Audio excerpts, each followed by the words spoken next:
Over 5 years on, and The Witcher 3 Wild Hunt still finds ways to surprise and delight players. It was a worthy end to Geralt's tale and one that many fans find difficult to forget. Every map marker nudges us towards some extra content that somehow finds a way to further add to the already outstanding world building and give us another fun encounter. However, the biggest surprises in The Witcher 3, like any RPG worth their salt, are found off the beaten path. Every cave, crevice or hutch you might pass on your travels is always worth exploring. You never know what you might find. I'm Jess from WhatCulture, and here are the 10 best secret areas you need to visit in The Witcher 3. Number 10. Vizimas' Secret Chamber. After completing the introductory section in White Orchard, players will be whisked away to the opulent palace in Vizima, where Geralt is tasked with tracking down Ciri. The palace is the smallest area in the game and is the setting for what is essentially a crucial exposition dump. Most of the doorways are locked as Geralt is led through a very linear path to his meeting with the Emperor. Although there's literally not a lot of room for exploration here, that doesn't mean there aren't secrets to be uncovered, one of which being a secret chamber. While strolling across the courtyard, use Geralt's Witcher senses and one of the bricks in a stone pillar will be highlighted in red. This, it turns out, is a sneakily hidden switch that unlocks the door to a nearby secret chamber, where you can find a fun little Easter egg. The chamber itself is small and decorated with cobwebs. The only other things there are a treasure chest and a skeleton carrying a letter. Read this document and you'll find out the bones actually belong to Roderick de Wet, a character from the first game. Number 9. A Vampire's Resting Place. Novigrad is a bustling city towards the north of the map. It's a pivotal place in Geralt's tale, and you'll spend many hours there searching the alleyways and undertaking quests. While there are plenty of things to do here, it's also worthwhile taking a trip to the labyrinth of sewage tunnels that snake underneath. They may be crawling with necrophages and other unpleasantries, but even this dank area has its bright side in the form of a delightful side quest titled A Tomb Entombed. Make your way into the sewers at the entrance near the Oxenfurt Gate and begin your descent. Keep going, fighting any pesky drowners or breaking any crumbling walls on your way, and you'll eventually come to a breakable wall highlighted in red. Use Ard to clear the path and you'll find yourself in a cavernous chamber, where a scholar is having a tough time opening a tomb. He wants to access an important book said to be located there, but a grumpy vampire is none too happy to be woken up for his slumber a few centuries too early. Number 8. Ghost Ships. The Skellige Isles are awash with monsters and mythology unlike anywhere else in the game, but perhaps one of the most incredible areas is the miles and miles of stormy sea between each of the islands.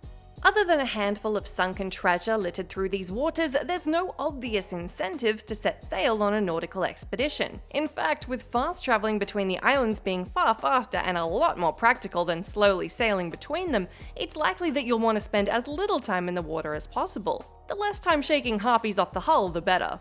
Being so vast though, it shouldn't come as a surprise that the developers hid a little something out here too. If you set sail around 1 AM, you have a chance of spotting a majestic ghost ship emerging from the water and gliding through the sky before returning to its watery grave. The sighting of this event was so rare that the developers included it in a series of tweets celebrating The Witcher's 11th anniversary. To glimpse this one, your best bet is to set sail in the eastern waters between Unskellig and Hindisfjall. Number 7. Breaking Bad Cave. Little nods to pop culture references certainly make exploring the world of The Witcher 3 a little more fun, and in this particular reference, we're talking Breaking Bad. Upon venturing to a watery cave entrance just north of Novigrad, there's a handy signpost marked Cavern next to it.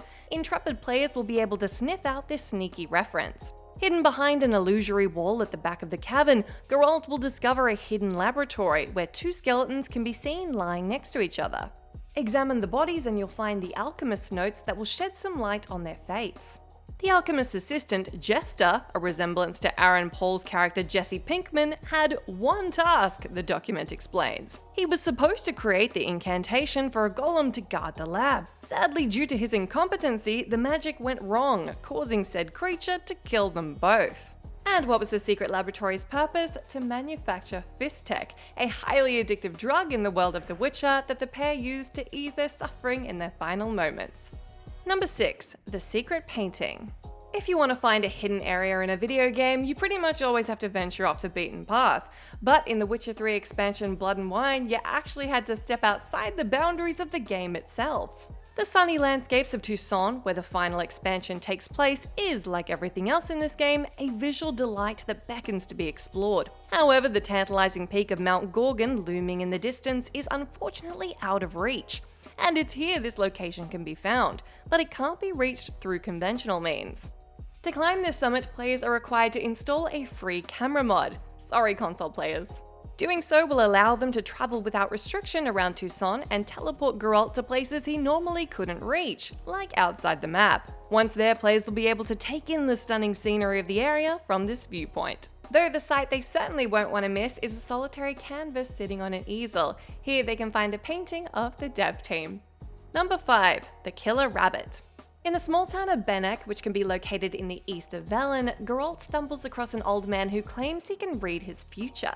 To do so though, he'll be required to visit a hidden cave nearby to retrieve some dragon's root, which starts the quest The Truth is in the Stars. In your haste to complete the quest though, you may have missed a great Easter egg that fans of classic British comedy will appreciate. The entrance to the unmarked cave you're guided towards is surrounded by piles of bones and blood. Something vicious dwells here, but it's not a Leshen or a pack of ghouls that did this. Sitting proudly amongst the gore is a solitary snow hare. Now this is a reference to the killer rabbit from Monty Python and the Holy Grail. Though this inconspicuous bunny won't attempt to rip Geralt limb from limb, it is invulnerable to his sword and signs. Just like in the 1975 film, the only way to vanquish this foe is with a bomb. Thankfully, you won't need to craft the Holy Hand Grenade of Antioch, and any regular bomb will do. Though perhaps you should count precisely to 3 just to be sure. Number 4. Dark Souls Bonfire. In the Blood and Wine DLC, players have the chance to leave the colourful lands of Tucson for the even more colourful, fairy tale-esque land of 1,000 Fables, and embark on the quest beyond hill and dale. However, players will only be able to access this area if they make very specific choices during the Night of Long Fangs quest. Assuming the right conditions have been met, Geralt will be swept into this storybook world full of references to classic fairy tales. And within this place of beanstalks and yellow brick roads, there hides a secret cave, with a reward waiting for those who can find it. After defeating a giant at the top of a beanstalk, Geralt will be met by a wisp by a bridge. Follow the critter under the bridge and it'll lead you to a hidden cave where an unlit bonfire sits. A familiar and welcoming sight to Dark Souls players. Geralt will even kneel by the fire after lighting it to get the rest he deserves after beating that boss. That's not all either. The sword in the fire can actually be looted, giving you the unique blade Geschäft. Number 3. The Sky Cell. The team at CD Projekt Red have also paid their respects to the insanely popular fantasy show Game of Thrones. Just some of these references include a sword called Longclaw, a young girl in Blood and Wine who names her weapon Needle, and guards who talk about a red funeral. But to see one of the best Game of Thrones secrets, you'll need to look a little harder, specifically at a pirate-controlled castle on Keir Almholt in Skellige. Upon arrival, fight your way past many of the bandits and make your way down to the dungeon. Then you'll have another group of enemies to fight and you can loot a key to the cells. Now unlock the cell door and Game of Thrones fans will be met by a familiar scene. The corpse of a dwarf, resembling Tyrion Lannister, lies on the floor of a cell that overlooks a steep edge thanks to the removal of one of its walls. This is a loving recreation of the famous scene in which the smart-mouthed dwarf was held in such a cell. Geralt will even make a quip about the dwarf not knowing how to fly. Number 2. The Farting Trolls.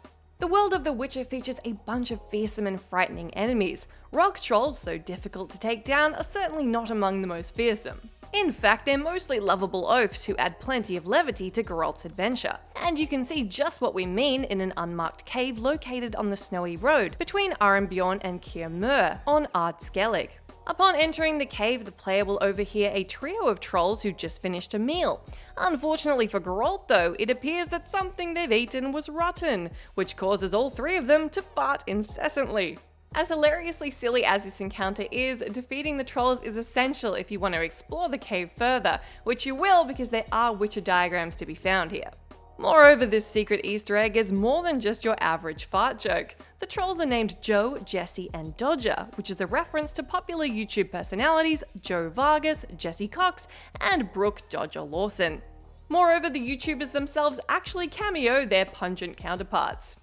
Number 1. The Trial of Grasses.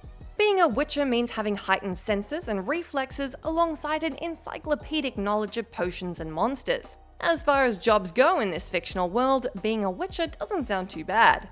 But being able to fight monsters comes at a terrible cost, and at a cave in Kaer Morhen, you can get a little more insight into the gory business of becoming a witcher. Known as the Trial of Grasses, the actual process of transforming young boys into monster hunters is a mysterious part of the series' lore. The process itself involves strapping the witcher in training to a table while various potions and mutagens are pumped into their body. We get a glimpse of how torturous the procedure is during the quest Ugly Baby, but there's more of the trial's grisly history to be uncovered. From Kaer Morhen, travel up the road leading northwest and Geralt will happen upon the entrance to an unmarked cave. Inside the abandoned site, alongside an infestation of monsters, are the remnants of equipment used in the trial, and journal entries detailing some of the candidates who faced the ordeal. Understandably, Geralt isn't too thrilled to find this place. Let me know down in that comment section which secret areas in The Witcher 3 are your favorite. As always, I've been Jess from WhatCulture. Thank you so much for hanging out with me. You can come say hi to me on my Twitter where I'm at Jess McDonald, but make sure you stay tuned to us here for plenty more content.